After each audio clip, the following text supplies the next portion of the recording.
Hello again. We're going to try to drop about 2 or 3 videos a day. So please be acclimated to that. And that's the way we're going to do it, because times are changing. You know, it sounds like a 60s Bobby Dylan song or something, but times are really, really changing. Now, we're going to call this next video, the one that you're watching right now, we're going to call it Inner Metaphor Part 2, the rebirthing process, going from the macro sense, yeah, that's what we want to say, going from the macro sense to or into the micro sense. People think about it just the other way around. Let's give an example. They say, well, you know, when Christ told Nicodemus that he needed to be born again, he was talking about, people think, well, he was talking about that rebirthing process, which is a beautiful process. It is. But Nicodemus, who thought he was talking about a personal encounter, didn't see or realize that Christ was talking about him being a teacher of the law of Israel. Sorry for that electroshock, I apologize. And that's what Nicodemus didn't see. But Christ had to point that out to him.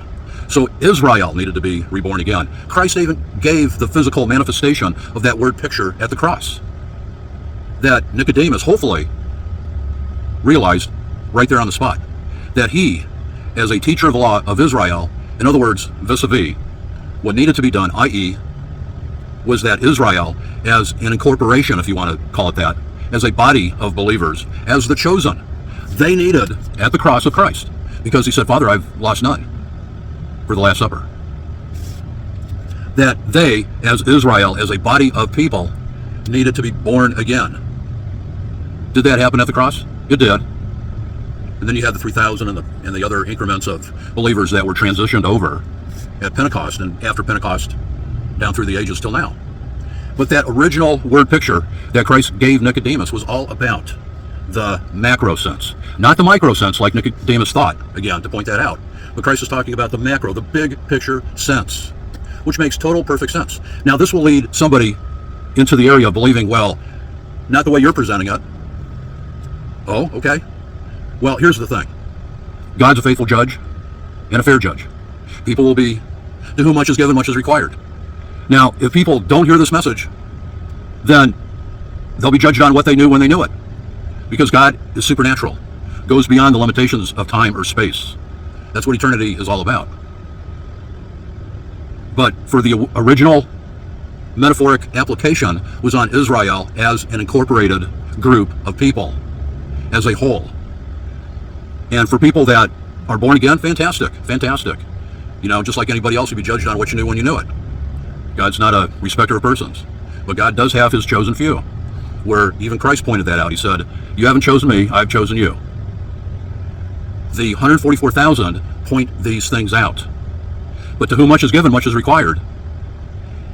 We'll end it right here. It'll be a quick video. That portion applies as well, because you can read, go and you're encouraged to read chapter 18 of Revelation, where the woman who sits on the beast says, behold, I'm a queen. I shall know no sorrow, and all of that. But it also says in 18:4, you've heard us say this a million times, come out of her, my people, be not partakers. God is talking here. Come out of her, my people, be ye not partakers of her sins, nor receive of her plagues. So if you're one of the few that to whom much is given, much is required, if you've listened to this message, you better consider it. We're not telling you what to do, but we highly encourage it, because you're going through the tribulation. That last unspoken for increment that it talks about all over the place. That's 3.5 years. Times dividing of a time, 1,260 days based on a 30-day lunar calendar. 42 months is another example. So on and so forth. It's all about 3.5 years is the tribulation. Because that 70th week was gone into with the death, burial, and resurrection, a new rebirth in that sense, of Jesus Christ. You can't get any more simple than this. But will people listen? The vast majority will not, because they have their status quo. They diminish the facts in order to retain their relationship. But there will be some people who will listen, because you're going through the tribulation. Roman Catholics are going through the tribulation. The rest of the world are going through the tribulation. The pre-trib 7-year dispensational rapture cultists are going through the tribulation. If you're not sealed, you better get sealed. You better get in a position to be supernaturally chosen, blessed, and favored, and cry out to God. You made the first baby steps. Which is the micro sense. Now it's time to go to the macro sense. The time is to do it now. We hope and pray you will. Love you guys. We'll talk soon.